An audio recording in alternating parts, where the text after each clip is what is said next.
प्यारे विद्यार्थियों, आज मैं आपके लिए एक बहुत ही इम्पोर्टेंट आर्टिकल लेकर आया हूँ। Torque on A current carrying rectangular coil placed in a uniform magnetic field. इसका फिगर मैंने पहले बना लिया है जिससे कि थोड़ा टाइम सेव हो। तो देखिए, यूनिफॉर्म मैग्नेटिक फील्ड क्रिएट करने के लिए मैंने दो मैग्नेट यूज़ किए, सिमिलर मैग्नेट्स, और उनको इस तरह प्लेस कर दिया। नॉर्थ और साउथ पोल एक दूसरे के फेस टू फेस प्लेस कर दिया।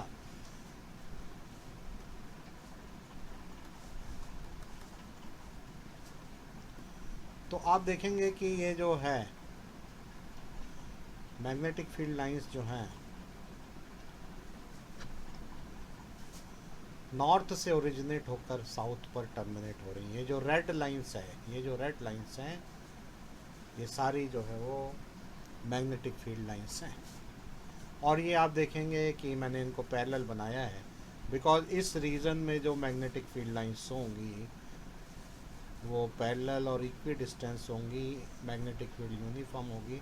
बट आउटसाइड जो है वो इस तरह की मैग्नेटिक फील्ड लाइंस बनती हैं, जिसे मैं अभी ड्रा नहीं कर रहा बिकॉज कॉम्प्लिकेटेड हो जाएगा फिगर। इस तरह से नॉर्थ से चलकर जो है वो, तो बाहर का जो रीजन है यहाँ पर नॉन यूनिफॉर्म मैग्नेटिक फील्ड है, बट हमारा आर्टिकल जो है यूनिफॉर्म मैग्नेटिक फील्ड। तो इन दोनों मैग्नेट्स के बीच में मैंने एक रेक्टेंगुलर कॉइल रख दी है, पी क्यू आर एस एक रेक्टेंगुलर कॉइल है, और ये थोड़ी मैंने टिल्टेड सी रख दी है। इसका सरफेस जो है वो ना तो मैग्नेटिक फील्ड लाइंस के पैरेलल है और ना ही उसके परपेंडिकुलर है। एक एंगल बनाते हुए रखा हुआ है, एक्यूट एंगल बनाते हुए रखा है। किस तरह से वो, आइए देखिए। ये जो एक्स वाई है वो एक्सिस है जो सेंटर से पास हो रहा है, ये एक्सिस है। यहाँ पर एक पॉइंट ओ लेकर मैंने एक अनदर फिगर बनाया है, ये वाला देखिए। तो इस पोर्शन को समझाने के लिए मैंने साइड में उसको स्केच किया है। ये पॉइंट ओ पर आप देखेंगे magnetic field line left to right है, और बिकॉज ये जो है रेक्टेंगुलर कॉइल थोड़ी सी टिल्टेड है, तो इस पर अगर मैं नॉर्मल बनाऊंगा तो वो थोड़ा सा इस डायरेक्शन में आ जाएगा। ये नॉर्मल है प्लेन के रेक्टेंगुलर कॉइल, इन दोनों के बीच फाई एंगल बन रहा है। अगर इसको जो है मैं कॉइल को ऐसे थोड़ा सा घुमा के ले जाऊं और पूरी परपेंडिकुलर कर दूं मैग्नेटिक फील्ड लाइंस के, तो ये जो नॉर्मल है और मैग्नेटिक फील्ड दोनों एक ही डायरेक्शन में आ जाएंगे, फाई ज़ीरो हो जाएगा। और अगर मैं इसको थोड़ा सा ऐसे घुमा के साइड को ये पूरी इसके ऐसे कर दूं, पैरेलल कर दूं, तो नॉर्मल जो है बाहर की तरफ आ जाएगा, आउटवर्ड आ जाएगा, और फील्ड इस तरफ है तो एंगल 90 बन जाएगा। तो जैसा इस कॉइल का ओरिएंटेशन होगा वैसा ये एंगल बन जाएगा। तो अभी हम इसको फाई एंगल लेकर चल रहे हैं। आगे बढ़ते हैं। इस कॉइल में आई करंट जो है वो चल रहा है, फ्लो हो रहा है। करंट अभी कांस्टेंट है, ये मान के चलिए। तो जब करंट इसमें फ्लो हो रहा है तो इस रेक्टेंगुलर कॉइल की चार ब्रांचेज हैं, P Q, Q R, R S और एस पी। तो ये चारों में करंट जब फ्लो होने लगा, चारों ही फोर्स एक्सपीरियंस करेंगी। तो चलिए देखते हैं पी क्यू साइड फोर्स जो एक्सपीरियंस करेगी वो कैसा होगा। फ्लेमिंग्स का लेफ्ट हैंड रूल अगर हम अप्लाई करें तो करंट जो है वो पी से क्यू की तरफ है, और फिंगर को अगर नॉर्थ से साउथ डायरेक्शन में सेट कर दें तो आप देखिए आपका थंब जो है इस प्लेन के परपेंडिकुलर, स्क्रीन के परपेंडिकुलर इनवर्ड हो जाएगा। मान लीजिए ये F2 फोर्स है तो ये इनवर्ड अंदर की तरफ है। इस RS पर करंट की डायरेक्शन आप देख रहे हैं कि अपोजिट हो गई है, यहाँ अपवर्ड थी यहाँ, तो डायरेक्शन ऑफ फोर्स बदल जाएगी। यहाँ पे फोर्स परपेंडिकुलरली आउटवर्ड हो जाएगा, थंब आपका स्क्रीन के परपेंडिकुलरली आउटवर्ड इंडिकेट करेगा। तो पी क्यू और आर एस पे दो फोर्सेस लग रहे हैं, F1 और F2। क्या क्यू आर और पी एस पे भी फोर्स लगेगा? Yes, because current carrying conductor experiences force, but इस साइड पर फोर्स अपवर्ड होगा और उतना ही फोर्स नीचे डाउनवर्ड होगा। तो ये दोनों फोर्स एक ही लाइन पर हैं, लाइन ऑफ एक्शन सेम है, ये एक दूसरे को न्यूट्रलाइज कर देंगे, this force and this force. अगर हम ये कहें कि ये जो ये फोर्स अगर F3 है और ये फोर्स F4 है, तो F3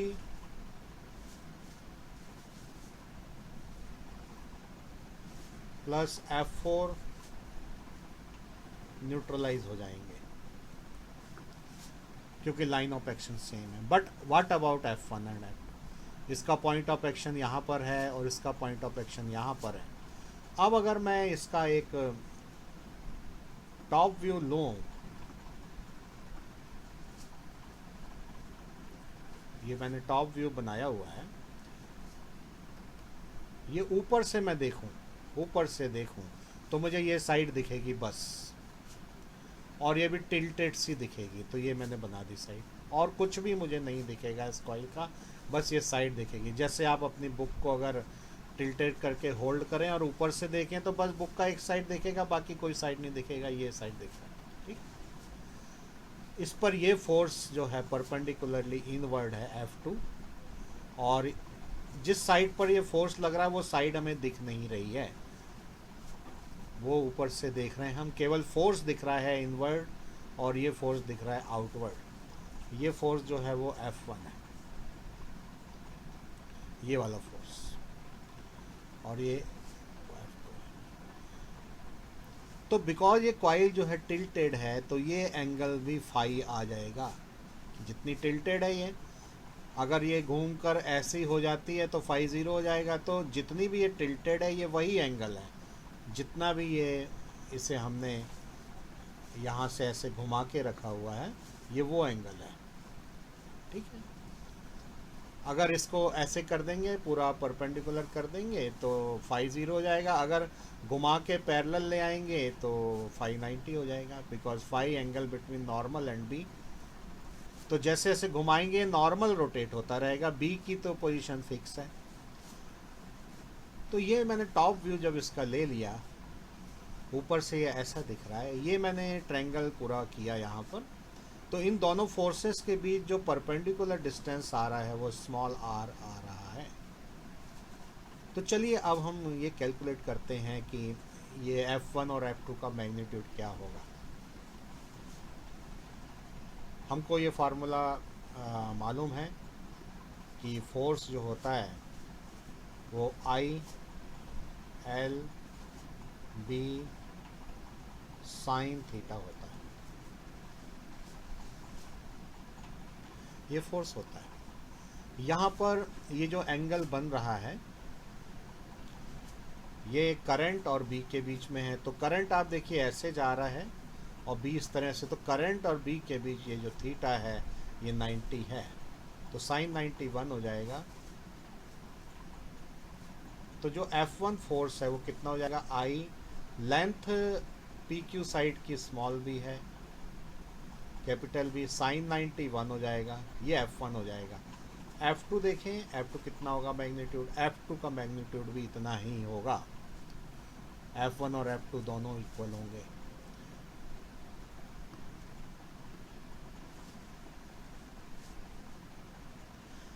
ये बट इक्वल और अपोजिट तो हैं, लेकिन लाइन ऑफ एक्शन सेम नहीं है इनका, इक्वल और अपोजिट हैं। तो ऐसी कंडीशन में ये एक टॉर्क जनरेट करेंगे और कॉइल जो है ऐसे रोटेट होने लग जाएगी क्लॉकवाइज डायरेक्शन में, ये कॉइल रोटेट होने लग जाएगी।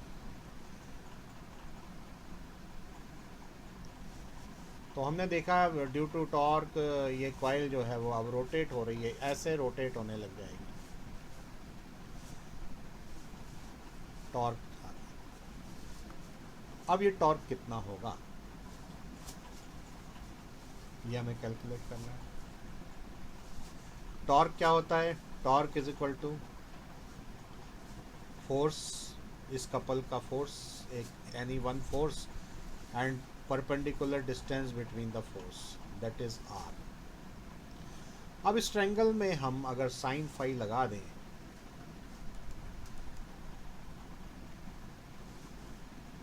वो क्या होगा, आर अपॉन ए। ये साइड देखिए ए है, क्योंकि टॉप व्यू में हमें ये साइड दिख रही है, और ये साइड हमने ए ली हुई है स्टार्टिंग से। पी एस और क्यू आर जो है वो ए है, ठीक है। सो यहाँ पे हम देखेंगे कि जो आर है वो आ जाएगा ए साइन फाइव, ये आर आ गया।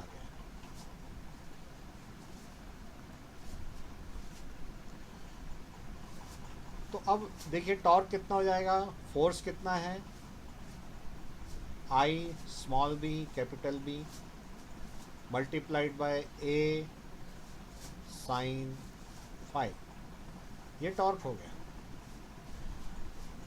इसका थोड़ा सा एसोसिएशन अगर चेंज करें क्वांटिटीज़ का, बी और ए को हम साथ में ले आते हैं ब्रैकेट में।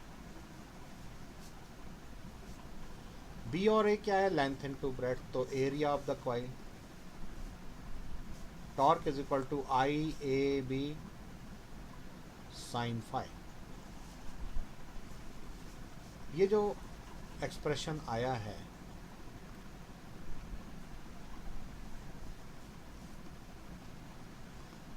ये वन टर्म के लिए आया, इसको बॉक्स में रख देते हैं। दिस इज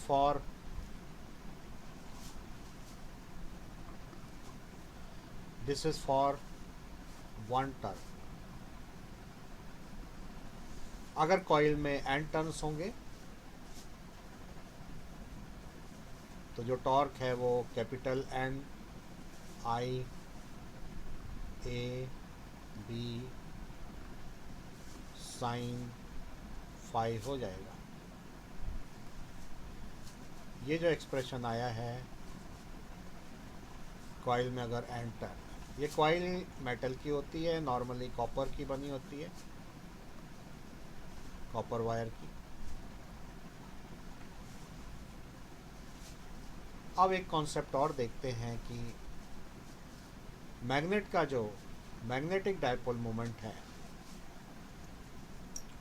अब एक कॉन्सेप्ट और देखते हैं कि मैग्नेट का जो मैग्नेटिक डायपोल मोमेंट है वो आई इंटू ए होता है वन टर्न का।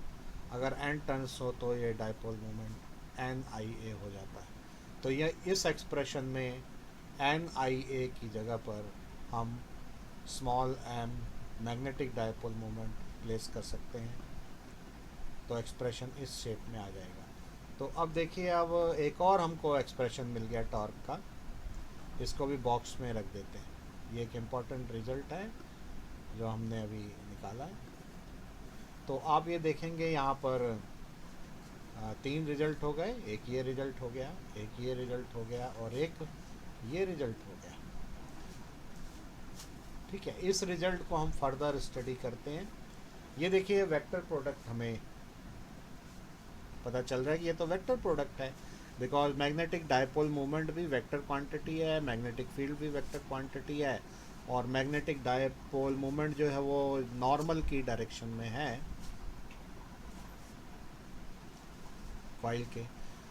तो टॉर्क वेक्टर फॉर्म में टॉर्क क्या हो जाएगा, एम क्रॉस बी। ये एक और रिजल्ट हमको मिला, इसको भी बॉक्स में रख लेते हैं।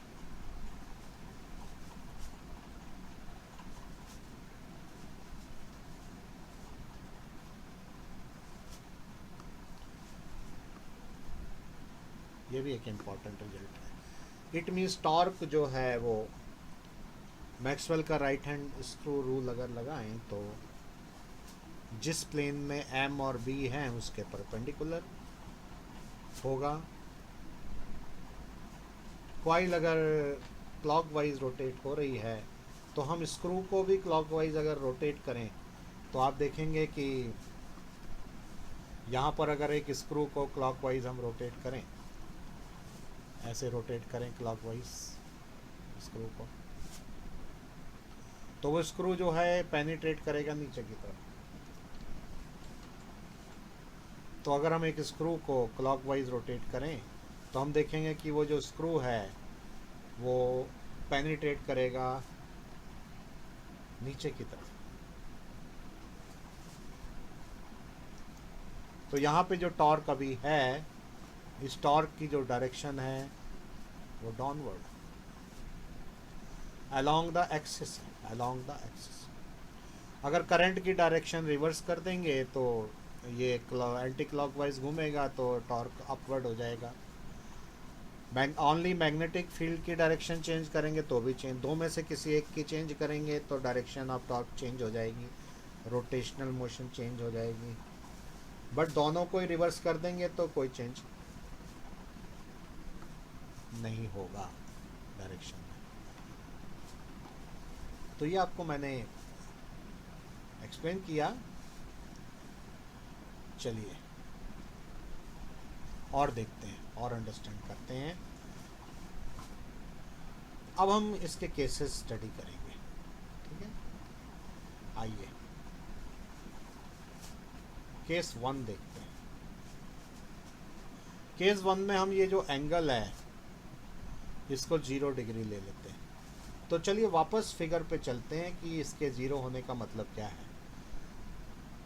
ये 0 हो गया, मीन्स नॉर्मल और मैग्नेटिक फील्ड एक ही डायरेक्शन में आ गए। तो थीटा 0 हो गया, थीटा नहीं यहाँ फाई कहना चाहिए, थीटा हम पहले ले चुके हैं। सो फाई 0 हो गया। ये कब होगा? जब कॉइल जो है घूम जाए और परपेंडिकुलर हो जाए मैग्नेटिक फील्ड लाइंस के, तो फाई 0 हो जाएगा। इट मीन्स ये जो केस है यहाँ पर क्या है, coil perpendicular to magnetic field हो गई। सो साइन 0 जो है वो 0 हो जाएगा। तो टॉर्क कितना हो जाएगा? 0, that is no torque.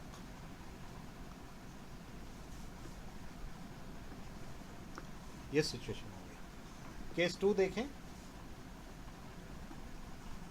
Case 2 में अगर ये एंगल 90 हो जाए, चलिए वापस फिगर पे चलते हैं। कब 90 हो सकता है? जब ये जो कॉइल है ऐसे घुमाएं, ऐसे इसको रोटेट करें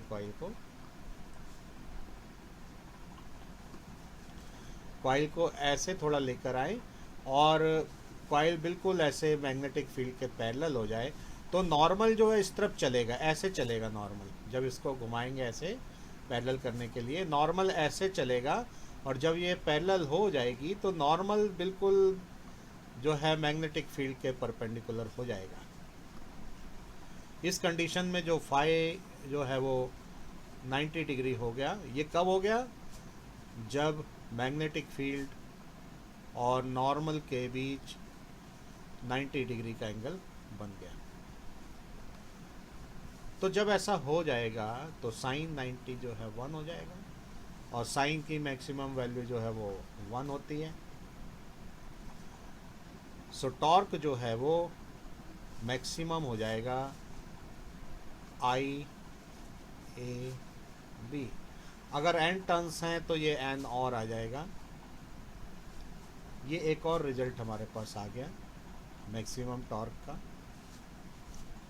ये कब होता है? जब कॉइल मैग्नेटिक फील्ड के पैरेलल हो जाए, तो मैक्सिमम टॉर्क आएगा NIAB।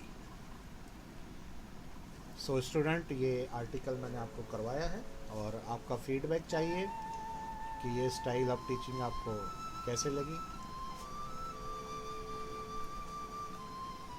वॉच करते रहिए। आपका थैंक्स।